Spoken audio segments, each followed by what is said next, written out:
অধিকাংশ মানুষের চেহারার দিকে তাকাইলে মনে হয় না এই মানুষটার আখিরাতের কোনো চিন্তা আছে। অযথা গল্প, কিচ্ছা, কাহিনী, হাসি তামাশা চলছে আর চলছে। তাসবিহ পড়ে গেছে, সারাক্ষণ বসে বসে মোবাইল টিপতেছে। তিলাওয়াত ছুটে গেছে, সারাক্ষণ বসে বসে ফেসবুক চালাচ্ছে। তো আমি দাঁড়াইলে আল্লাহর আদালতে আমার হালতটা কি হবে বলেন? মাঝে মাঝে তো মনে হয় না জানি আল্লাহর ওই ভয়ঙ্কর ডাকের মুখে পড়া যায়। দুনিয়ায় মৌলবী কি করে করছো, ওয়াজ করছো না, আল্লাহ ডাক দিয়ে না বলে দেন অন্তাসুল ইয়াউমা আইয়ুহাল মুজরিমুন, তুই আমার কাছে অপরাধী, তুই আজকে আলাদা হয়ে যা। কার হিম্মত আছে ওই ডাকের সামনে দাঁড়ানোর বলে? কেমনে হাসি আসতেছে বলেন? হ্যাঁ, কি হালত বলেন? এক বিশ্বকাপ উন্মাদনা চলতেছে। এই উন্মাদনায় নিজে যে মুসলমানের তো বোঝা যায় না। আমল তো পরের কথা, তা কত বহুত পরের জিনিস, তা কত বহুত পরের জিনিস। মুসলমান হিসেবে নিজেকে পরিচয় দেওয়ার মতো হালতে আমরা নাই। চুল থেকে পা পর্যন্ত এমন একটা কিছু নাই যেটা নবীজি সাল্লাল্লাহু আলাইহি সাল্লামের সুরতের সাথে মিলে। আমিও শাফাআতের আশা করি, আমিও আল্লাহর মাফ পাওয়ার আশা করি। থাকেন, করতে থাকেন, করতে থাকেন। কিন্তু ভাই বিষয়টা তো সহজ না। গুনাহ ছাড়েন বাবা। চুল পাকছে, যা আয়নায় দেখেননি মাঝে মাঝে, চুল যে পাকছে, দাড়ি যে পাকছে দেখেন না, সাদা হয়ে গেছে, এখনো গুনাহ ছাড়েন না। তো ছাড়বেন কবে? যুবক, তুমি এমনটা মনে করো না, এই ধোকায় করো না যে আমার তো চুল দাড়ি পাকে না, আমার মরার টাইম আছে এখনো। না রে বাপ, এটা ধোকা, ধোকা। কত বাবাকে দেখছি সন্তানের লাশ কাঁধে নিয়ে গোরস্থানে যায়।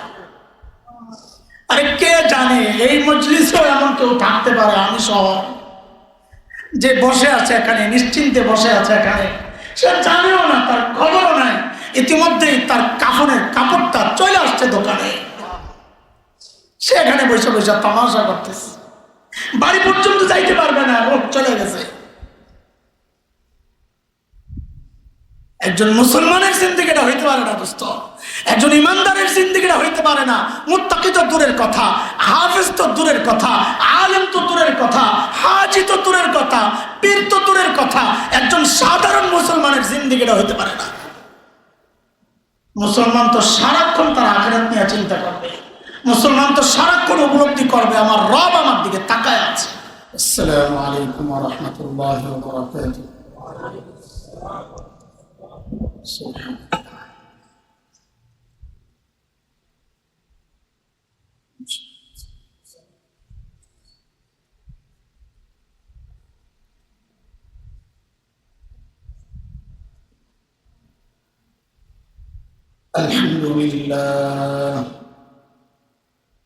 الحمد لله وكفى وسلام على عباده الذين اصطفى. أما بعد فأعوذ بالله من الشيطان الرجيم. بسم الله الرحمن الرحيم. يا أيها الذين آمنوا اتقوا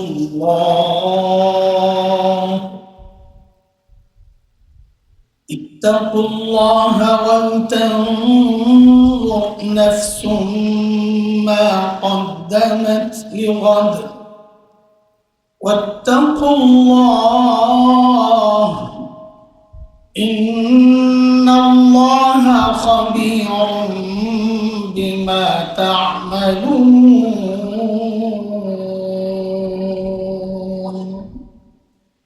آمنت بالله صدق الله العلي العظيم.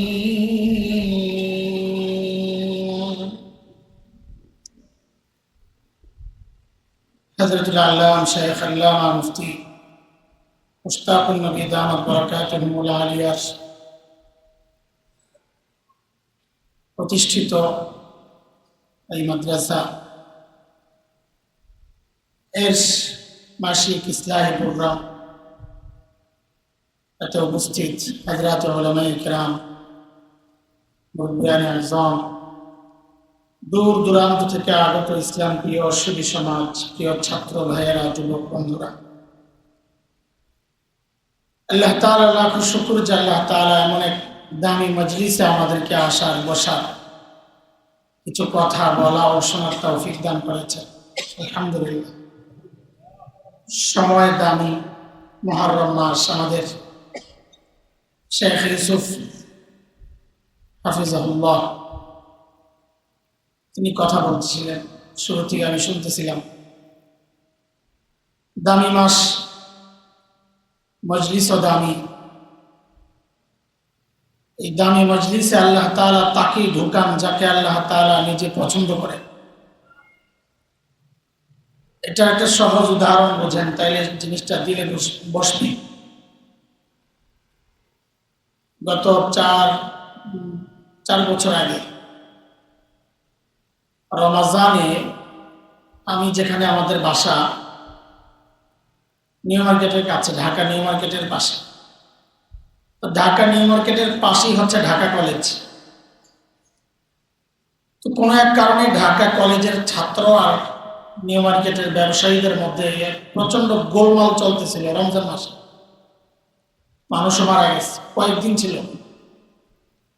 তখন আমি দেশের বাইরে ছিলাম, আবুধাবিতে ছিলাম। তো যেহেতু ওই রাস্তার উপরেই আমার বাসা, একদম রাস্তার পাশেই বিল্ডিং, ওখানেই বাসা। আমার একটা ছেলে, মাথায় শুধু টেনশন, আরে ও আবার বের হয় গ্যাঞ্জাম দেখার জন্য। অনেক সময় দেখা যায় মারামারি যারা করে তারা আক্রান্ত হয় না, মাঝখানে যারা পড়ে তারা আক্রান্ত হয়। বদরের যুদ্ধে সর্বপ্রথম যেই সাহাবী আক্রান্ত হয়েছে, তিনি আসলে পরিস্থিতি দেখতে গেছিলেন। সবচেয়ে ছোট সাহাবী, পরিস্থিতি দেখতে গেছিলেন। উকি মারছেন, কেউ তীর মারছেন। তো অনেক সময় দেখা যায় ওই যারা দর্শনার্থী বা কি হয়েছে দেখার জন্য যায়, আক্রান্ত তারা হয়। তো আমার একটা ভয় কাজ করতেছিল যে হারে না জানি আমার ছেলেটা বাইরে বের হয় কিনা। তো কিছুক্ষণ পর পর ওর মাকে শুধু ফোন দিচ্ছিলাম যে সাফওয়ান যেন বাইরে না যায়, ওরে ভেতরে ঢুকায় রাখো, ভেতরে ঢুকায় রাখো, বাইরে না যায়, ভেতরে ঢুকায় রাখো। বাহির নিরাপদ, ঘর নিরাপদ। তখনই ঠিক আমার মাথায় জিনিসটা আসছে যে আরে আমাদের বড়রা তো আমাদেরকে এই কথাটাই বুঝাইতে চান। আমি আমার ছেলেকে ভালোবাসি, বাবার মায়া, দায়িত্ববোধ, ওই দরদের কারণে আমি চাইছি আমার ছেলেটা অনিরাপদ জায়গায় না থাকুক, নিরাপদে তাকে ঘরে ঢুকায় রাখার জন্য বলছে। ঠিক আল্লাহ তাআলা যে বান্দাকে আল্লাহ ভালোবাসে, আল্লাহ ওই বান্দাকে দুনিয়ার অনিরাপদ জায়গাগুলো থেকে, গুনার জায়গাগুলো থেকে ধরে ধরে ধরে ধরে এনে এইরকম নিরাপদ জায়গা, দ্বীনি মজলিসের মধ্যে, মসজিদের মধ্যে, মাদ্রাসার মধ্যে, উলামাদের সোহবতে আল্লাহ তাআলা তাকে ধরে ধরে এনে ঢুকায় দেন। এটা হচ্ছে আমাদের নগদ প্রাপ্তি, যে এই মুহূর্তে আল্লাহ আমাকে ভালোবাসেন, আর ভালোবাসেন বলেই এই মজলিসে আমাকে ঢুকায় দিয়েছে। আরে ভাই আলহামদুলিল্লাহ পড়ে নিয়ামতের শুকরিয়া আদায় করলে আল্লাহ নিয়ামত বাড়ায় দেয়। হযরত হাফিজ হুজুর রহমতুল্লাহ আলাইহির একটা কথা শুনে, বয়ান তো আসলে সময় কম, এলোমেলো কথাবার্তায় কিছু চলো। আসরের ওয়াক্ত হয়ে গেছে, নামাজের টাইম হয়ে যাবে জামাতের।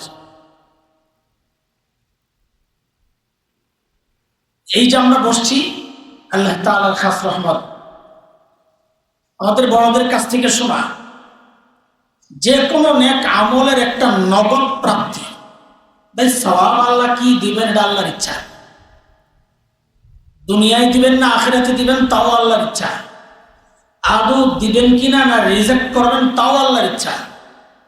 কিন্তু নগদ প্রাপ্তি হচ্ছে এটা, যে এই মুহূর্তে আল্লাহ আমাকে ভালোবাসেন বলেই আমাকে নেক কাজ করার সুযোগ দিয়েছেন। এটা হচ্ছে যে কোনো নেক আমলের নগদ প্রাপ্তি। ঠিক এর উল্টাটা গুনাহ। গুনার শাস্তি আল্লাহ কি দিবেন, কোথায় দিবেন? দুনিয়াতে দিবেন না আখিরাতে, না দুই জায়গায় দিবেন, না মাফ করে দিবেন? টোটালটাই আল্লাহর ইচ্ছা। কিন্তু নগদ একটা শাস্তি, যেটা যেটা ভয়ের বিষয়, আমি যে গুনাহ করতেছি এটা প্রমাণ করে এই মুহূর্তে আমার আল্লাহ আমার উপর নারাজ, অসন্তুষ্ট, সেই জন্য আমাকে গুনাহ করার সুযোগটা দিয়ে রাখছে। আমরা বাচ্চাদের উপর রাগ করলে কি বলি? যা তোর যা মনে চায় কর যায়, বলি না? যে বান্দা গুনাহ করে আল্লাহ যেন ওই বান্দাকে ওইটাই বলে দিলেন যে যা মনে চায় কর যায়। তো হযরত হাফিজ হুজুর রহমতুল্লাহ আলাইহি একটা কথা বলতেন, এটা খুব দামি কথা, ওজনওয়ালা কথা, বড়দের কথা। অনেকে নামাজ না পড়ার অজুহাত দেখায়। সাধারণত দেখবেন যারা নামাজ পড়ে না, দাওয়াত দিলে ডাকলে দুইটা অজুহাত দেখায়। এক হলো সময় নাই, একটু ব্যস্ততা আছে, আরেক বলবে কাপড় নষ্ট। দেখবেন এই দুই অজুহাতই দেখায় বেশি। তাহলে হাফিজ হুজুর বলেন যে অজুহাত দেখায় না, বরং তুমি ভাবতে থাকো এমন কি কাজ করছো যেই কারণে আল্লাহ তাআলা চান না তোমার মতন বান্দা আল্লাহকে যায় সাজদা করো, ওই জন্য আল্লাহ তোমার দূরে সরায় রাখছে। নাউযুবিল্লাহ। ইবাদত থেকে বঞ্চিত হওয়া কোনো অজুহাত নাই, একটাই অজুহাত যে আল্লাহ চান নাই আমাকে, আল্লাহ চান নাই আমি যাই সাজদা করি। এই যে আমাদের বড়দের কথা আসে এখানে, তাহাজ্জুদ পড়ে না যারা, দেখেন তাহাজ্জুদ কোনো ফরজ ইবাদত না, না ওয়াজিব। বলেন আপনারা সুন্নতুল মুআক্কাদা তো অবশ্যই, এটাও না, পড়লে সওয়াব না। তবে নফল নামাজের সবচেয়ে দামি, ওই যে একটা হাদিস শোনাইছেন আমাদের মাওলানা, আফজালুস সিয়াম বাদা রমাদান শাহরুল্লাহিল মুহাররম, শুরুতে পড়তে শুনছি আর কি, পরে কারণ গেছে আর কি পড়ছে আর শুনি নাই। রোজার মধ্যে সবচেয়ে দামি রোজা হচ্ছে রমজানের পর মুহররম মাসের রোজা। এই হাদিস শুনছেন না শুরুতে? ওই হাদিসের পরের অংশ এটা, ওয়া আফজালুস সিয়াম বাদাল ফরিদা সালাতুল লাইল। যত গুরুত্বপূর্ণ নামাজ আছে, যেগুলো গুরুত্বপূর্ণ, বিশেষ করে ফরজ নামাজ, এরপর সবচেয়ে উত্তম নামাজ হচ্ছে তাহাজ্জুদের নামাজ। বলে তাহাজ্জুদের নামাজ যারা পড়ে না সে কি কোনো গুনাহ করছে? বলেন, একটা ঘটনা শোনেন তাহলে জিনিসটা বুঝবে। এটা ঘটনা আপনারা অনেক শুনছেন, কিন্তু এখানে একটু জোড়া লাগান। হযরত মুআবিয়া রাদিয়াল্লাহু আনহু একদিন তাহাজ্জুদ ছুটে গেছে, যার এই গল্প শুনছেন আপনারা, সারা দিন কান্না করছে। প্রশ্ন এটা, তাহাজ্জুদ ছুটছে কেন কান্না?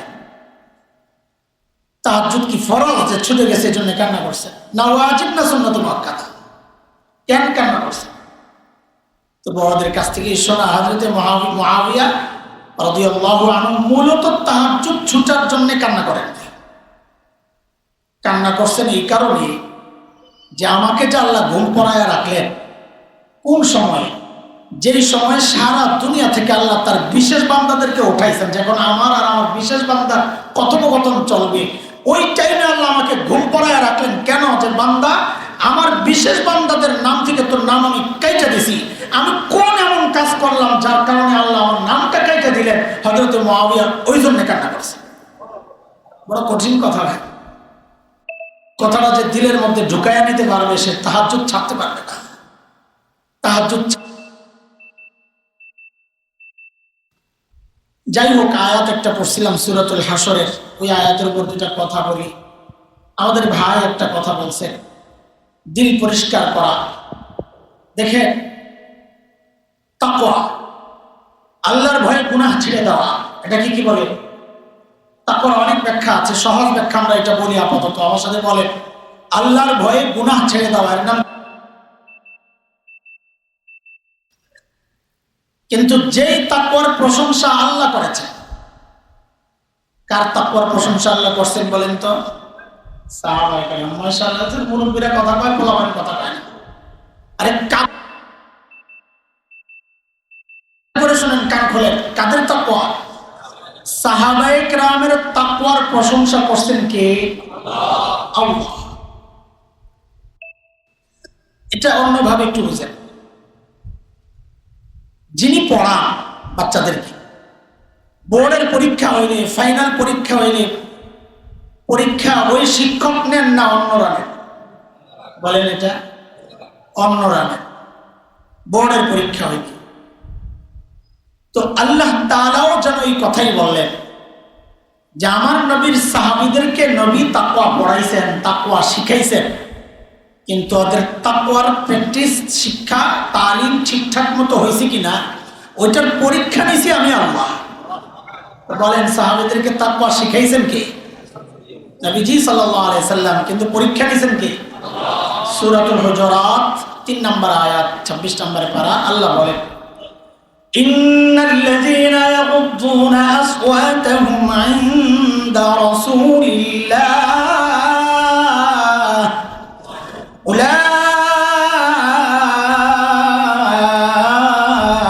উলাইকাল্লাযীনা ইমতাহানাল্লাহু কুলুবাহুম লিত্তাকওয়া লাহুম মাগফিরাতুন ওয়া আজরুন আযীম।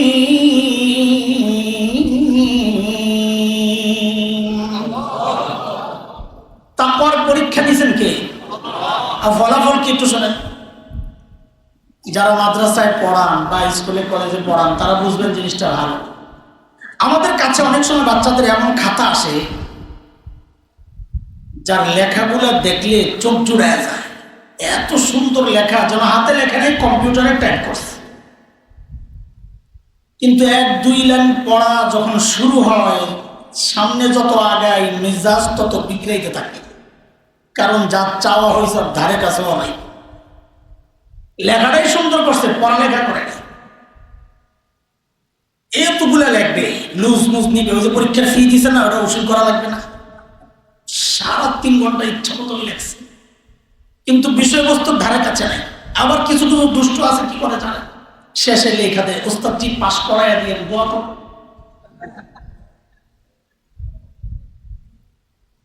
ওর গেটআপ সেটআপ সুন্দর, উপস্থাপনা সুন্দর, কিন্তু যা চাওয়া হয়েছে তা নাই, নাম্বার পাবে? কথা বলেন। আবার কিছু খাতা এমন আসে যেগুলো লেখা সুন্দর না, কিন্তু তার বিষয়বস্তু সে এত চমৎকার ফুটায় তুলেছে, মাঝে মাঝে মনে হয় কি লেখক নিজে আসলে এত সুন্দর করে সাজায় লিখতে পারত না। তো ওস্তাদরা, পরীক্ষক তখন ওই যে অসুন্দর লেখার বিষয়টা মাথা থেকে সরে যায়, দিলে এত খুশি হয়ে যায়। নাম্বার পুরো তো দেয়, হাতে এক্সট্রা নাম্বার যা থাকে ওগুলোও দিয়ে দেয়, যা পুরোটা হয় কিনা।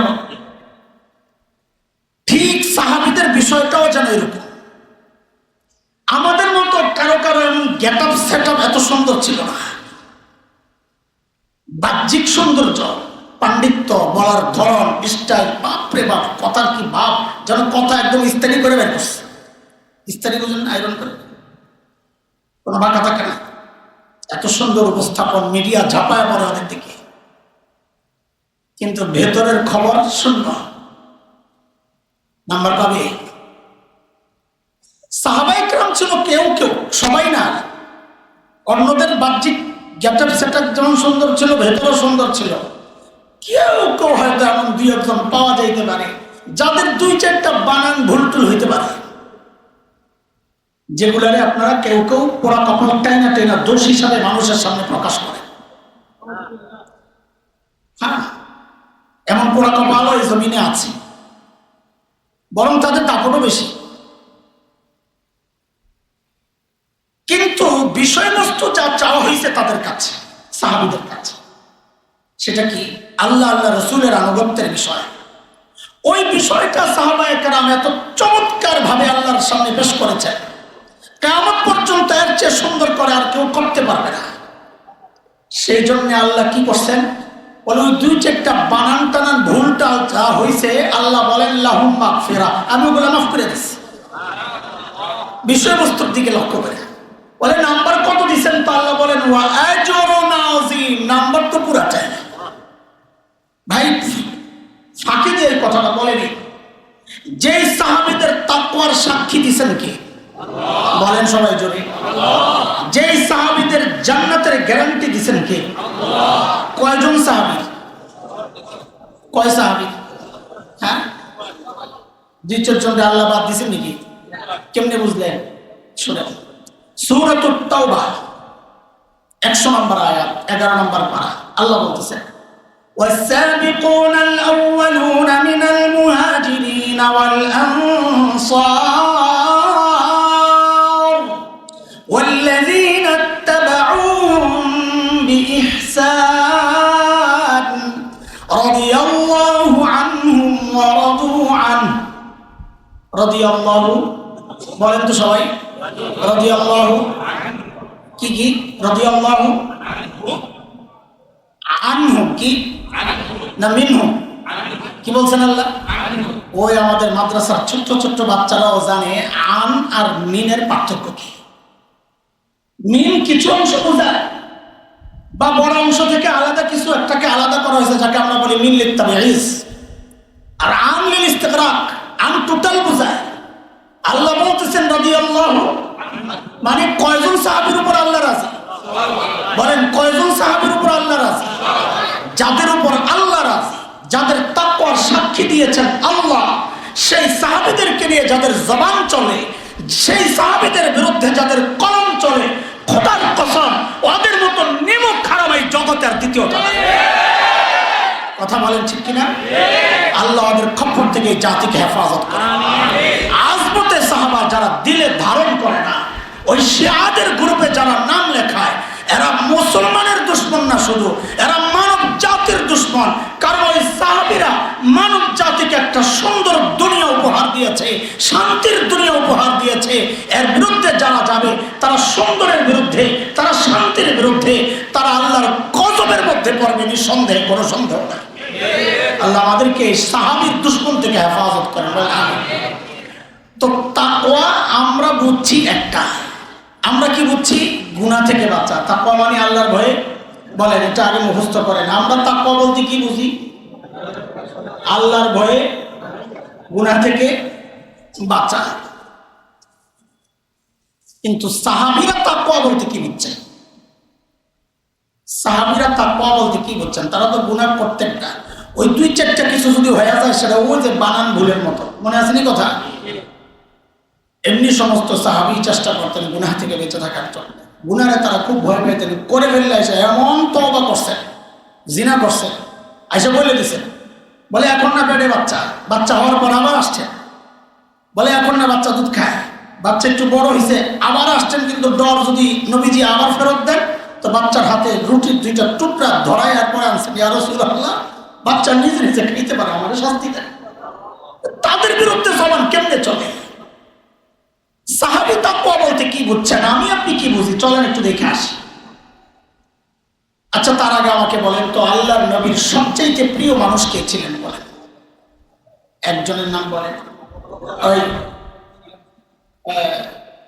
সালাক মানুষ। আমি তো খুব সুন্দর করে বহুত আশায় আছি যে জীবনে এই প্রথম একটা ছোট্ট বয়ানের চান্স পাইছি, যে 5:15টার মধ্যে কাম শেষ, এখন আয়া প্রায় 5:30। জালেম, আল্লাহ তোরে হেদায়েত দিন। আরে হেদায়েতের দোয়া সবচেয়ে দামি দোয়া, এই জন্য আল্লাহ প্রত্যেক নামাজে প্রত্যেক রাকাতে এটারে জরুরি বানায় দিয়েছেন, ইহদিনাস সিরাতাল মুস্তাকিম। অথচ এই জমানার মানুষ হেদায়েতের দোয়া করলে মাইন্ড করে। দেখছেন অবস্থা? সবচেয়ে দামি দোয়ার নাম কি? ওই জন্যই তো আল্লাহ প্রতি রাকাতের মধ্যে জরুরি করে দিয়েছে, ইহদিনাস সিরাতাল মুস্তাকিম। আল্লাহ শিখিয়ে দিয়েছে। আরে আমরা হেদায়েতের দোয়া করলে মাইন্ড করে, আমি কি খারাপ নাকি? আমার হেদায়েতের দোয়া করে। আল্লাহু আকবার। আল্লাহর নবী সবচেয়ে বেশি ভালোবাসতেন কাকে? তার সেটা আল্লাহর নবীর সবচেয়ে প্রিয় সাহাবী কে ছিলেন? বলেন হযরতে আবু বকর সিদ্দিক রাদিয়াল্লাহু আনহু। একটা মত পাইলাম, আর কোন মতামত আছে? আর কোন মতামত নাই? আবু বকর একা দাঁড়ায় গেলেন, আর কেউ নেই? যায়েদ ইবনে হারিসা আরেকজন পাওয়া গেছে, আর কোন মতামত? হাসান হুসাইন, তাহলে আগের দুইটা, এই দুইটা মিলে 4 জন। আর কোন মতামত? আম্মা জান আয়েশা 5 জন হলো, আর কেউ? মুআয ইবনে জাবাল আরেকজন পাইলাম, 6 জন। আমি জিজ্ঞেস করছি সবচেয়ে বেশি তো একজনই হবে। হযরত আবু বকর, খাদিজা, হযরত ফাতেমা, হযরত হাসান, হোসেন, সুবহানাল্লাহ, ইখতিলাফের শেষ নাই। আল্লাহ, আচ্ছা ঠিক আছে, তাহলে ছোট্ট করে হাদিসটা শুনে সংক্ষেপ। এক যুদ্ধে নবীজি বাহিনী পাঠাইছেন, যুদ্ধের নাম হচ্ছে গজওয়াতু যাতিস সালাসিল, বুখারীতে আসছে বর্ণনা। সেনাপতি হযরত আমর ইবনুল আস, সদস্য 300, নবীজি যান নাই। সেনাপতি আমর ইবনুল আস শত্রু এলাকায় গিয়ে বুঝলেন যে শত্রুর যে শক্তি, এই 300 দিয়ে রিস্ক হয়ে যায়। তাওয়াক্কুলের খেলাফ হয় নাই কথা, রিস্ক হয়ে যায়। দুনিয়ার সিস্টেমের বাইরে তো আল্লাহ তাআলা যান না। আল্লাহ চাইলে পারে, কিন্তু আল্লাহর একটা সিস্টেম আল্লাহ বানায় রাখছেন। সুন্নাতুল্লাহিল্লাতী ক্বাদ খালাত মিন ক্বাবলু ওয়া লান তাজিদা লিসুন্নাতিল্লাহি তাবদীলা। আল্লাহর সিস্টেম আল্লাহ পাল্টান না। কেউ ছাদের থেকে লাফ দিছে, আল্লাহ চাইলে তারা একদম সুস্থ রাখতে পারেন না, কিন্তু আল্লাহ এটা করেন না। এটা আল্লাহর সিস্টেম, যে পড়লে মরবা, আল্লাহর সিস্টেম বানাইছেন এটা। নবীজিকে যুদ্ধ ছাড়াই আল্লাহ জয় দিতে পারতেন না? পারতেন, কিন্তু আল্লাহ এটা সিস্টেম বানান নাই। আল্লাহর একটা সিস্টেম আছে দুনিয়া চালানোর। এটাকে আমরা আমাদের ভাষায় বলি দুনিয়া দারুল আসবাব। দুনিয়া হচ্ছে এই সিস্টেমের মধ্যে আমাকে চলতে হবে। আল্লাহ চাইলে সিস্টেম ছাড়াও পারে। তো যাই হোক, হযরত আমর ইবনুল আস নবীজির কাছে খবর পাঠাইছেন যে আমাদের আরো কিছু সৈন্য লাগে। নবীজি অবস্থার ভয়াবহতা চিন্তা করে বড় বড় সাহাবীদেরকে নিয়ে আরো 200 সৈন্যের একটা ছোট্ট বাহিনী, আরেক সাহাবী আবু উবাইদা ইবনুল জাররাহ রাদিয়াল্লাহু আনহু নেতৃত্বে পাঠিয়ে দিয়েছেন। যাও। তাহলে ভাই, আগের 300 এখন 200, কত হইল? একটু তাড়াতাড়ি জবাব দিন যেন তাড়াতাড়ি শেষ করতে পারি। টোটাল কত হইল? 500। এই 500 সাহাবী সৈন্যের নেতা সেনাপতি আমর ইবনুল আস। এখন হযরত আমর ইবনুল আসের দিলের মধ্যে ভিতরে ভিতরে একটা জিনিস খালি ঘুরতেছে। যদি সাহাবী না হইতো তো আমরা হয়তো এইভাবে ব্যক্ত করতাম, মনে মনে একটা মন কলা খাইতেছে। কিন্তু যেহেতু সাহাবী, অসুন্দর অসম্মানজনক কোনো শব্দ আমরা ব্যবহার করবো না, করতে পারি না, এটা মহব্বতের দাবি। তো সাহাবী আমর ইবনুল আসের দিলের মধ্যে এটা ঘুরতেছে যে মনে হয় নবীজি সবচেয়ে বেশি আমাকেই ভালোবাসেন, না আবু বকরের মতো ব্যক্তিত্ব থাকতে, ওমরের মতো ব্যক্তিত্ব থাকতে নবীজি আমাকে কেন সেনাপতি বানাইলেন? এটা কাম তো আছে, বিষয় তো আছে। তো ভিতরে ভিতরে খালি এটা ঘুরে, কিন্তু বাস্তবতার দিকে নজর দিলে দেখা যায় যে না, ব্যাপারটা এরকম না। বাস্তবতা আর মনের চাওয়া দুইটার সংঘর্ষ। সাহাবী চিন্তা করলেন নবীজিকে জিজ্ঞেস করলেই তো হয়। তো সাহস করে গিয়ে নবীজিকে জিজ্ঞেস করে ফেলছেন, ইয়া রাসূলুল্লাহ, আইয়ুন নাস আহাব্বু ইলাইক, আপনার কাছে সবচেয়ে প্রিয় কে? তো নবীজি জবাব দিতেছেন, আমার কাছে সবচেয়ে প্রিয় হচ্ছে আয়েশা। কে? এইবার ঠিক করে জবাব দেন তো, নবীজির সবচেয়ে প্রিয় কে? আরে নবীজির স্ত্রী, নবীজি বলে দিচ্ছেন আয়েশা। আপনার তো মা, আপনি এইভাবে কেন বলবেন? সুন্দর করে বলেন, আল্লাহর নবীর সবচেয়ে প্রিয় কে? আম্মা জান আয়েশা রাদিয়াল্লাহু তাআলা আনহা। সাহাবী একটা ধাক্কা খাইছেন না, যে ভাবলাম কি নবীজি বললেন কি? ধাক্কা খেয়েও আবার নিজে নিজে নিজেকে সামলাইয়া নিছেন, কি মনে করে যে আর এটা তো নারী ক্যাটাগরি, পুরুষ ক্যাটাগরি তো এখনো রয়ে গেছে। ঠিক এই প্রশ্নটাই করেছেন, ইয়া রাসূলুল্লাহ মিনার রিজাল, ছেলেদের মধ্যে সবচেয়ে প্রিয় কে? এইবার তো নিশ্চিন্তা, আমার নাম আসতেছে। আশা। নবীজি জবাবে বললেন, আবুহা, ছেলেদের মধ্যে সবচেয়ে প্রিয় হচ্ছে আয়েশার বাবা আবু বকর। এইবার তো 2 ক্যাটাগরি শেষ। তাও মনে মনে একটা সান্ত্বনা নিজে নিজে নিয়েছেন যে আরে আবু বকর যেই লেভেলের মানুষ, তার সাথে আবার কার তুলনা চলে? বাদ দিলাম, পরের জায়গাটাও যদি দখল করা যায়। আবার জিজ্ঞেস করলেন, সুম্মা মান ইয়া রাসূল, এরপরে কি? নবীজি বলেন, ওমর। সুবহানাল্লাহ। তো এবার বলেন তো 1 নাম্বার আম্মা জান আয়েশা, 2 নাম্বার, 3 নাম্বার। সাহাবী এবার ধাক্কা খাইলেও চিন্তা করছে, দেখি কই যায় সিরিয়াল। আবার জিজ্ঞেস করছে, হাদিস আর কারো নাম আসে নাই, শুধু আসছে ওয়াদারি জায়লা। আর অনেকের নাম জিজ্ঞেস করছেন, নবীজি বলছেন অমক অমক অমক অমক। এরপর সাহাবী কি বলেন জানেন? যদিও শুনলে হাসি আসে, কিন্তু বেচারার মনে কষ্টের দিলটা ফেরে গেছে, ছিঁড়ে গেছে। বলে কি জানেন? ফাসাকাততু মাখাফাতা আন ইয়াজআলানি ফি আখিরিহিম। ভাই, আমি আর প্রশ্ন করি না, এই ডরে যেভাবে চলছে না জানি যেতে যেতে আমার নামটা আবার সবার শেষে চলে যায় কিনা। থাক বাবা, চুপ থাকি, মাঝামাঝি থাকার একটা সম্ভাবনা তো রইল। বলেন আল্লাহর নবীর সবচেয়ে প্রিয় মানুষকে? আচ্ছা, ফাঁকিতে আরেকটা কথা জিজ্ঞেস করি। বর্তমান প্রধানমন্ত্রী মাননীয় তারেক রহমান সাহেব, ওনার এই মুহূর্তে ওনার কাছে সবচেয়ে প্রিয় কে হইতে পারে বলেন তো? হ্যাঁ,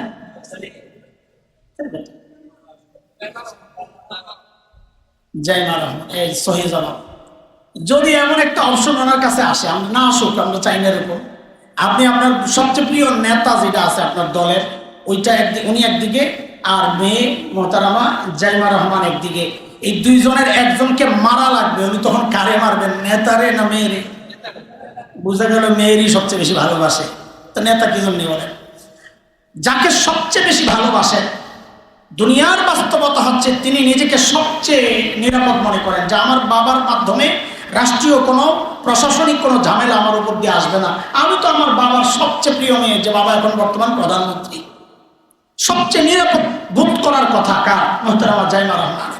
এটাই দুনিয়ার নিয়ম। সেই হিসাবে আল্লাহর নবীর সবচেয়ে প্রিয় মানুষ যে আম্মা জান আয়েশা, নিজেকে আখিরাতের বিষয়ে সবচেয়ে নিরাপদ বোধ করার কথা। কিন্তু বাস্তবতা কি? আচ্ছা, বাস্তবতা শোনার আগে আরেকটা কথা শোনেন। এই তো গেল আম্মা জানের দুনিয়ার মর্যাদা, নবীজির সবচাইতে প্রিয়। আসমানের অবস্থা কি? আল্লাহর কাছে আমার মায়ের মর্যাদার হালত কি? ও আরেক যুদ্ধের কথা আপনারা জানেন, গজওয়াতুল মুরাইসি, আর যার নাম আরেক নাম বনুল মুস্তালিক। ওই যুদ্ধ থেকে ফেরত আসার সময় এক জায়গায় তাবু গাড়া হয়েছিল। আম্মা জানও যুদ্ধে নবীজির সফর সঙ্গী ছিলেন। শেষ রাতে নবীজি বললেন, তোমরা প্রস্তুত হও, আমরা রওনা দিব। আম্মা জানও প্রস্তুত হওয়ার জন্য একটু দূরে গেছেন ওযু ইস্তেনজা সারার জন্য। তো আসার পর গলায় হাত দিয়া দেখেন যে বুকের মধ্যে, বুকে হাত দিয়া দেখেন যে একটা হাড় ছিল, হাড়টা নাই, পড়ে গেছে। আম্মা জান হাড় তালাশ করতে গেছেন। আবার তালাশ করতে করতে তখন তার টর্চ লাইট নাই, লাইট নাই, মোবাইলের ফ্ল্যাশ নাই, কিচ্ছু নাই, এই হাত রাইছেন, শুধু দেরি হয়ে গেছে। অনেকক্ষণ পর যখন আম্মা জান আসলেন, এসে দেখেন যে হায়, আসমান থেকে পড়ার মতো এক অবস্থা। নবীজি তার সমস্ত দলবল সাহাবীদেরকে নিয়ে স্থান ছেড়ে চলে গেছেন। পুরা ময়দান শুনশান, নীরবতা, খালি, কেউ নাই। আম্মা জান কি করছেন? জায়গায় বসে পড়ছেন এবং ক্লান্তির কারণে ঘুমায় পড়ছেন। নবীজির একটা সুন্নাহ ছিল, নিয়ম ছিল চলার। যখন সফর থেকে শুরু করতেন, এক জায়গা থেকে আরেক জায়গায় যেতেন, তো পেছনে একজনকে রেখে আসতেন। এই কারণে সবাই চলে যাওয়ার পর একটা চেক দিবে কিছু রয়ে গেল কিনা। এই জমানায় সুন্নত মানা বড় জরুরি, আর না হয় চার্জারগুলো রয়ে যায়। কি রয়ে যায়? এয়ারপোর্ট আসলেই খালি একই কাহিনী, হুজুর চার্জারটা রয়ে গেছে, কই কই যে দেওয়া ছিল যে খেয়াল করি নাই। এখন নবীজির সুন্নত মানেন নাই, চার্জার না, আপনার বউ যে রয়ে যায় রে, এটা তো আল্লাহ শুকরিয়া। আর সুন্নত মানতে হবে দোস্ত। তো নবীজি যে সাহাবীকে রেখে আসছিলেন, ওই সাহাবী তালাশ করতে করতে আয়েশা দেখেন যে আম্মা জানকে। আম্মা জান নিজেই বলেন, বুখারীর বর্ণনায় আসছে, সাহাবী কিছুই বলেন নাই, শুধু এতটুকু বলেছেন, ইন্না লিল্লাহি ওয়া ইন্না ইলাইহি রাজিউন। বাস। সাহাবী নিজের বাহনটা এনে আম্মা জানকে বসায়া নিজে পায়ে হেঁটে হেঁটে নবীজির পরবর্তী গন্তব্য যেখানে ছিল ওই পর্যন্ত পৌঁছেছেন। এই হলো গল্পের এক পাশের দৃশ্যপট। ওইদিকে নবীজি যেখানে ছিলেন ওই জায়গার অবস্থা শোনেন। আলো যখন প্রকাশ পেয়েছে, ওই যেই পালকির ভেতরে আম্মা জান ছিলেন, এখন পালকির ভেতরে দেখেন যে আম্মা জান নাই। নাই তো নাই, নাই নাই, একদম নাই। কই গেল? খুঁজতে খুঁজতে কোথাও নাই। সুযোগ সন্ধানী মুনাফিক শয়তানরা বাজারে একটা খবর ছড়াইয়া দিছে। শোনার আগে দিল থেকে বলেন নাউযুবিল্লাহ, আবারও বলেন নাউযুবিল্লাহ। আমাদের বলতো ইতস্ত লাগে, কিন্তু ঘটনার বর্ণনা দেওয়ার জন্য বলা। মুনাফিকরা বাজারে একটা খবর ছড়াইয়া দিছে কি, আম্মা জান পেছনে ইচ্ছা করে রয়ে গেছেন। কেন? যেই সাহাবীকে নবীজি পেছনে রেখে আসছেন, ওই সাহাবীর সাথে নাউযুবিল্লাহ আম্মা জানের অবৈধ সম্পর্ক ছিল। পুরা মদিনা গরম এই খবরে। কিছু অবুজ সাহাবীও জড়ায় গেছেন এই গল্পের সাথে। হযরতে আবু বকরের সম্পর্কের ভাগিনা, আবু বকরের খরচায় যাদের সংসার চলত, হযরতে মিস্তাহ বদরি সাহাবী, তিনিও জড়ায় গেছেন। কবি হাসান ইবনে সাবিত, তিনিও জড়ায় গেছেন। আম্মা জান হযরত যায়েনব বিনতে জাহাসের আপন বোন হামনাহ বিনতে জাহাস, নবীজির শালিকা, তিনিও জড়ায় গেছেন। পুরা মদিনা গরম, মুনাফিকরাই খবর বাজার ইচ্ছা করে খুব ছড়াইতেছে।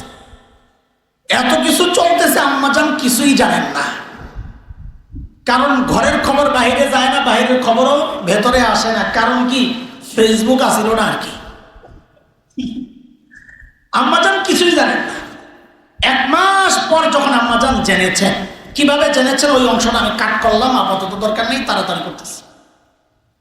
আম্মাজানের তখন কি অবস্থা! আরে আমাদের মতো পাপিষ্টরা, আমরাও যখন নিজেদের উপর কেউ কোনো অপবাদ দেয় বা ছোট্ট বিষয়ে বড় করে দেখায়, তখন মাটি ফাঁক হয়ে যাক, ঢুকে যেতে মনে চায় আমাদের মতো মানুষের। সেখানে আম্মাজানের কেমন লাগতেছে! আম্মাজান নবীজির কাছ থেকে ছুটি নিয়ে গেছেন বাবার বাড়ি, হযরত আবু বকরের কাছে। মা উম্মে রোমান রাদিয়াল্লাহু আনহুমা গিয়ে বলেন, এই বিষয়ে আপনারা জানেন কিছু? বলে, জানি। আপনাদের মতামত কি? তা হযরত আবু বকর তো আর হাসান জামিল না। আমাদের মতো মানুষরা হলে মেয়েকে বলতাম, 1 মাস হয়ে গেল, তোর জামাই এখনো কোনো সিদ্ধান্ত দিল না, ওই জামাইয়ের ভাত খাওয়া লাগবে না, মা তুই আয়সা কর, আমি আসি না। তিনি তো আবু বকর, নবীজি যেখানে চুপ, আবু বকর কথা বলতে পারেন না। তিনি তো সেই আবু বকর। হযরত আবু বকর বলেন, মা আল্লাহ আর তার রাসূলই ভালো জানেন, আমরা কি বলবো। আম্মাজান খুব কষ্ট পাইছেন, আপনজন পাশে নেই। আম্মাজান নিজেই বলেন, আমি এমন কান্না শুরু করলাম, রাত নাই দিন নাই, খাওয়া নাই ঘুম নাই, 3 দিন পর্যন্ত শুধুই কান্না আর কান্না। বলে কলিজা ফাইটা যেন রক্ত বের হবে, পানিও শুকায় গেছে, চোখ দিয়ে আর পানিও আসে না, এমন অবস্থা চলছে। তো নবীজি আসছেন শ্বশুর বাড়ি, আবু বকর রাদিয়াল্লাহু আনহু বাড়ি। নবীজি আয়েশা আম্মাজানকে সান্ত্বনা দিচ্ছেন। আম্মাজান এমন কষ্ট পাইছেন নবীজির কথায়। নবীজি বলেন কি জানেন, আয়েশা যদি কোনো ভুল করে থাকো তো আল্লাহর কাছে মাফ চাও। এই কথায় আম্মাজানের হৃদয়টা টুকরা টুকরা হয়ে গেছে। যদি মানে আপনারও সন্দেহ বাকি আছে, যদি মানে কি। আম্মাজান তখন বড় কষ্টে একটা কথা বলেছেন, বুখারীতে আসছে। আম্মাজান বলেন, এখন যদি আমি সত্য বলি এই ঘটনার সাথে আমার কোনো সম্পর্ক নাই, আপনারা বিশ্বাস করবেন না। আর যদি মিথ্যা বলি হ্যাঁ সম্পর্ক আছে, তো আপনারা বিশ্বাস করবেন। সত্য বললে বিশ্বাস করবেন না, মিথ্যা বললে বিশ্বাস করবেন। তা আপনাদের সাথে আমার কথা বলার দরকার কি? আমার জন্য আমার আল্লাহই যথেষ্ট। আল্লাহ যার জন্য যথেষ্ট হয় তার আর লাগে কারো? শুরু হয়ে গেছে ওহী নাজিল হওয়া, নবীজির উপর ওহী নাজিল হওয়া শুরু হয়ে গেছে।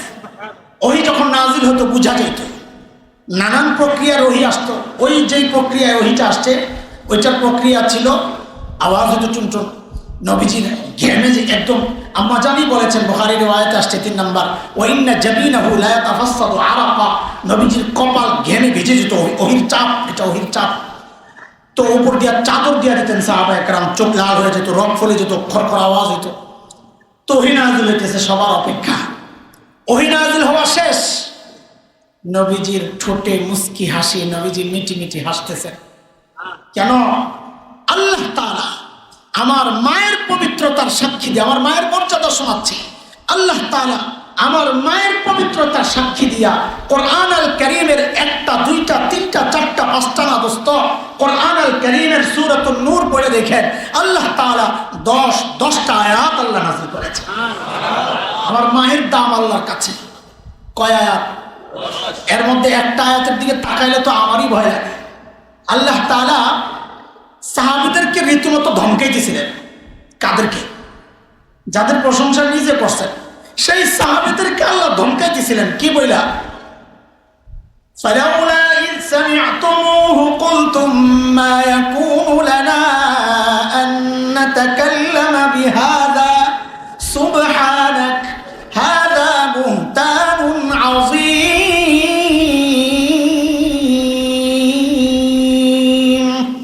এই তোমরা এই কথাগুলো যখন শুনলা, সাহাবীদেরকে বলতেছে, যখন শুনলা কেন বললা না এই বিষয়ে আমাদের কথা বলা উচিত না? কেন বললা না আল্লাহ পবিত্র, আল্লাহর নবী পবিত্র, নবীর স্ত্রী পবিত্র? কেন বললা না এই বিষয়গুলো বানোয়াট, মিথ্যা, অপবাদ, স্পষ্ট অপবাদ? কেন বললা না? আল্লাহ কাদেরকে শাসাইতেছেন? কথা বলে সাহাবীদেরকে। কার পক্ষ নিয়ে? আম্মাজান আয়েশার পক্ষ নিয়ে। আমার মায়ের দাম বলতেছি, দাম। সেই মায়ের টেনশন কি ভাই? বলে, আপনারা বলেন, সেই মায়ের টেনশন কি? সেই মায়ের তাকওয়া মানে আপনি কি মনে করছেন? আল্লাহর ভয়ে গুনাহ ছাড়া দেওয়ার। গুনাহ আসবে কোত্থেকে? নেকি কইরা কি করছেন সেটা শুনে বলতেছিলাম। আমাদের তাকওয়া আর সাহাবীর তাকওয়ার মধ্যে তফাৎ কত? আম্মা জান আয়েশা একদিন রাতের নামাজে দাঁড়াইছেন। কোন নামাজ? রাতের নামাজ কোনটা? হ্যাঁ, মাগরিবও তো রাতের নামাজ, এশাও রাতের নামাজ, ফজরও রাতের নামাজ, কিন্তু সলাতুল লাইল বললে আমরা বুঝি রাতের নামাজ। আম্মা জান রাতের নামাজে দাঁড়াইছেন, লম্বা তেলাওয়াত করতেন। আমাদের মতো, আমাদের তো মাশাআল্লাহ সুন্দর একটা জুটি বানাইছি আমরা, লিলাফি আর কুল আল্লাহ, কি আমাদের বড় প্রিয় জুটি এটা, তাই না? লিলাফি কুল আল্লাহ সুবহানাল্লাহ। সেজদা দেয় মানুষ, আমি বড় অবাক হই। আমরা তো হাফেজ, যেখানে আমাদের চেয়ে স্পিডে আরবি কেউ পড়তে পারবে না, হাফেজদের চেয়ে স্পিডে আরবি কেউ পড়তে পারবে না। আপনি বরং সর্বোচ্চ মানে সুন্দর করে পড়ার পরেও একজন হাফেজ স্পিডে পড়ে যে শুদ্ধতার সাথে পড়বে, আপনার ওই সুন্দর করে পড়লেও এর মতো হবে না। তো আমরা বড় স্পিডে পড়তে পারি, আমাদের এই ঠোঁটগুলো ইজি হয়ে গেছে হুজুরদের পিঠা খাইতে খাইতে, বরকতি পিঠা। তো সেজদা দেয় মানুষ, মাঝে মাঝে আমি পড়া 3 বার তো তাসবিহ পড়বে নাকি, এমন বহুত বান্দা পাইছি যে 3 বার তাসবিহ আমি পড়তে পারি না, তো ভাবি ও পড়ে কেমনে।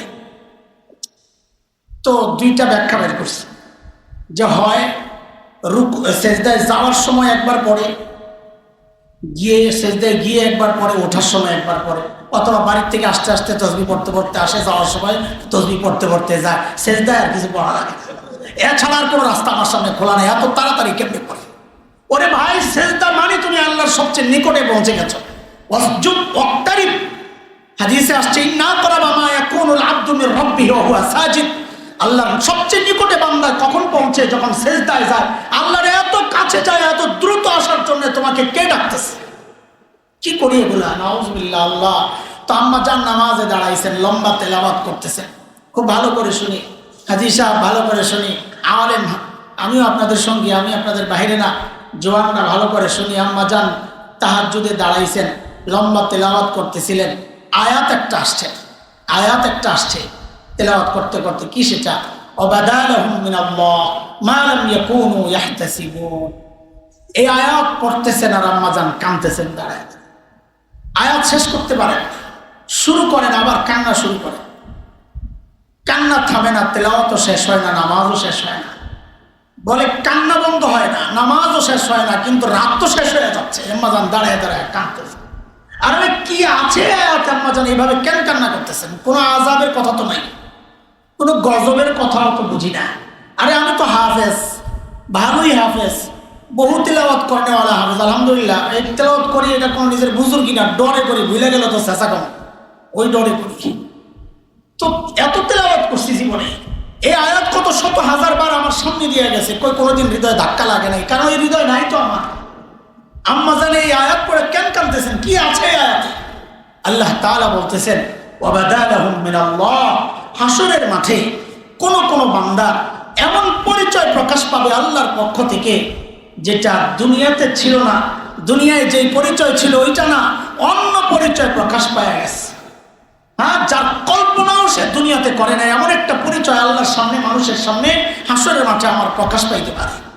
দুনিয়ায় তো আমার পরিচয় আমি হাজি, আল্লাহ না করুন এমনও হইতে পারে হাসর উঠা দেখবো আল্লাহ পাজিদের সাথে দাঁড় করায় রাখছে। হ্যাঁ, আরে দুনিয়ায় তো আমার পরিচয় আমি আলেম, এমনও তো হইতে পারে নাউযুবিল্লাহি মিন যালিক, হাসরে দাঁড়ায় দেখবো যে আল্লাহ জালেমদের সাথে দাঁড় করায় রাখছে। কি মনে হয় সেজদা 2টা দিয়া, তাসবিহ কিছু পড়া, নামাজ কিছু পড়া, দান সদকা কিছু পড়া বহুত কিছু হয়ে গেছে না? বহুত কিছু হয়ে গেছি। বলে আম্মা জান কেন কাঁদতেছেন দোস্ত? আম্মা জান কাঁদতেছেন ওই চিন্তায়, আহারে দুনিয়ায় তো আমার পরিচয় আমি নবীজির স্ত্রী, দুনিয়ায় তো আমার পরিচয় আমি আবু বকরের কন্যা, হাসরে না ওইটা দেখি আমার পরিচয় পাল্টায় গেছে, আমি অপরাধীদের সাথে দাঁড়াচ্ছি। তখন আমার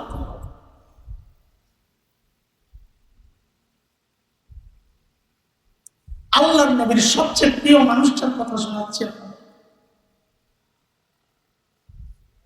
তো আমাদের কি করা দরকার? আরে গুনাহ তো দূরের কথা, গুনাহ না করে যাদের অবস্থা এরকম ছিল, তা আমরা যারা গুনাই লাগা থাকি আমাদের কি করা দরকার? আরে আমাদের তো সারাক্ষণ দুনিয়াতে চিৎকার চেঁচামেচি কইরা জমিনে গড়াগড়ি খাওয়া দরকার। হায় আমার কি হবে? আসলে ওইটা যদি দেখি আমল নামায় দুনিয়ায় যত আমল রাখছিলাম সব ভুয়া ভুয়া, সব বাতিল হয়ে গেছে। আল্লাহর আদালতে এগুলো জাল নোট হিসাবে আসছে। দুনিয়ায় জাল নোট যার কাছে পাওয়া যায় তাকে বিনিময়ে কিছু দেওয়া তার দূরের কথা, তাকে তো জেলখানায় ঢুকানোর কথা। হাসরেও যদি দাঁড়ায় দেখি আমার আমল সব জাল নোটের মতো, তো আমার হালত কি হবে বুঝতে বলেন? গর্ব করতেছি না, বহুত কিছু করে ফেলছি না? হ্যাঁ, এতটা নিশ্চিন্ত হয়ে গেছি সারাদিন। আরে আমি সহ, আমি তো 1 নম্বর জালিম, আমি 1 নম্বর জালিম, আমি সহ অধিকাংশ মানুষের চেহারার দিকে তাকাইলে মনে হয় না এই মানুষটার আখিরাতের কোনো চিন্তা আছে। অযথা গল্প, কিচ্ছা, কাহিনী, হাসি তামাশা চলছে আর চলছে। তাসবিহ পড়ে গেছে, সারাক্ষণ বসে বসে মোবাইল টিপতেছে। তিলাওয়াত ছুটে গেছে, সারাক্ষণ বসে বসে ফেসবুক চালাচ্ছে। তো আমি দাঁড়াই আল্লাহ না বলাতে আমার হালতটা কি হবে বলেন? মাঝে মাঝে তো মনে হয় না জানি আল্লাহর ওই ভয়ঙ্কর ডাকের মুখে পড়া যায়। দুনিয়ায় মৌলবী কি করে করছো, ওয়াজ করছো না, আল্লাহ ডাক দিয়ে না বলে দেন অমতাজুল ইয়াওমা আইয়ুহাল মুজরিমুন, তুই আমার কাছে অপরাধী, তুই আজকে আলাদা হয়ে যা। কার হিম্মত আছে ওই ডাকের সামনে দাঁড়ানোর বলে? কেমনে হাসি আসতেছে বলেন? হ্যাঁ, কি হালত বলেন? এক বিশ্বকাপ উন্মাদনা চলতেছে, এই উন্মাদনায় নিজে যে মুসলমানের তো বোঝা যায় না। আমল তো পরের কথা, তা কত বহুত পরের জিনিস, তা কত বহুত পরের জিনিস। মুসলমান হিসেবে নিজেকে পরিচয় দেওয়ার মতো হালতে আমরা নাই। চুল থেকে পা পর্যন্ত এমন একটা কিছু নাই যেটা নবীজি সাল্লাল্লাহু আলাইহি সাল্লামের সূরতের সাথে মিলে। আমিও শাফাআতের আশা করি, আমিও আল্লাহর মাফ পাওয়ার আশা করি। থাকেন, করতে থাকেন, করতে থাকেন। কিন্তু ভাই বিষয়টা তো সহজ না। গুনাহ ছাড়েন বাবা। চুল পাকছে, যা আয়নায় দেখেননি মাঝে মাঝে? চুল যে পাকছে, দাড়ি যে পাকছে দেখেন না? সাদা হয়ে গেছে, এখনো গুনাহ ছাড়েন না, তো ছাড়বেন কবে? যুবক, তুমি এমনটা মনে করো না, এই ধোকায় করো না যে আমার তো চুল দাড়ি পাকে না, আমার মরার টাইম আছে এখনো। না রে বাপ, এটা ধোকা, ধোকা। কত বাবাকে দেখছি সন্তানের লাশ কাঁধে নিয়ে গোরস্থানে যায়। আরে কে জানে এই মজলিসেও এমন কেউ থাকতে পারে, আমি সহ, যে বসে আছে এখানে, নিশ্চিন্তে বসে আছে এখানে, সে জানেও না, তার খবরও নাই, ইতিমধ্যেই তার কাফনের কাপড়টা চলে আসছে দোকানে, সে এখানে বসে বসে তামাশা করতেছে, বাড়ি পর্যন্ত যাইতে পারবে না, ও চলে গেছে। একজন মুসলমানের জিন্দেগিটা হইতে পারে না দোস্ত, একজন ইমানদারের জিন্দেগিটা হইতে পারে না। মুত্তাকি তো দূরের কথা, হাফেজ তো দূরের কথা, আলেম তো দূরের কথা, হাজি তো দূরের কথা, পীর তো দূরের কথা, একজন সাধারণ মুসলমানের জিন্দেগিটা হইতে পারে না। মুসলমান তো সারাক্ষণ তার আখিরাত নিয়ে চিন্তা করবে, মুসলমান তো সারাক্ষণ উপলব্ধি করবে আমার রব আমার দিকে তাকায় আছে। এই চিন্তা আর এই উপলব্ধি যেন দিলের মধ্যে জাগে, এর জন্যই এই মজলিসগুলোর আয়োজন আমাদের বুজুর্গরা করে। আমার ভাই মুফতি মুশতাকুর নবী হাফিজাহুল্লাহ সেই কোথায় কুমিল্লা থেকে সেই কোন কোন জায়গা দিয়ে ঘুরতে ঘুরতে ঘুরতে ঘুরতে আপনাদের এখানে আসে, আপনাদের এই মজলিস কায়েম করে, মাদ্রাসা কায়েম করছেন। আলহামদুলিল্লাহ, আল্লাহ তাআলা ভাইকে জাযায়ে খায়ের দেন। এবং আমাদের যে সমস্ত হিতাকাঙ্ক্ষীরা আহলে খায়ের, আমাদের ওই ভাইরাও আমাদেরকে খুব মহব্বত করে, দেখলে বুকে জড়ায় যে নেন আর ছাড়তে চান না, বোঝা যায় যে কত মহব্বত করে। এই মানুষগুলোও দ্বীনের জন্য এই যে কোরবানি করছে, আল্লাহ তাদের কোরবানিকে কবুল করেন। এই মাদ্রাসাকে আল্লাহ দারুল দেওবন্দের মতো কবুল করেন। এই মাদ্রাসাকে আল্লাহ তাআলা তাকওয়ার একটা মুত্তাকিদের মাদ্রাসা বানায় দেন। আমি ভাই, তাকওয়া অর্জন করলে নেকির দামও আল্লাহ বাড়ায় দেন। কোরআনের কথা সূরা তাগাবুনের সূরা তালাকে পড়ে তাকওয়া যে কেউ যদি অর্জন করে, আল্লাহ বলেছেন ওমাইয়াত্তাকিল্লাহ ইউযিম লাহু আজরা, যে মুত্তাকি হয় গুনাহ ছাড়ে আমি তার আমলের রেটও বাড়ায় দিই। আল্লাহ তাআলা আমাদেরকে সত্যিকার মুত্তাকি হওয়ার তৌফিক দান করেন। আল্লাহ তাআলা আল্লাহওয়ালাদের সোহবতে নিজেদেরকে বেশিরভাগ সময় আল্লাহ তাআলা যেন আল্লাহওয়ালাদের সাথে চলার তৌফিক আল্লাহ আমাদেরকে দান করেন।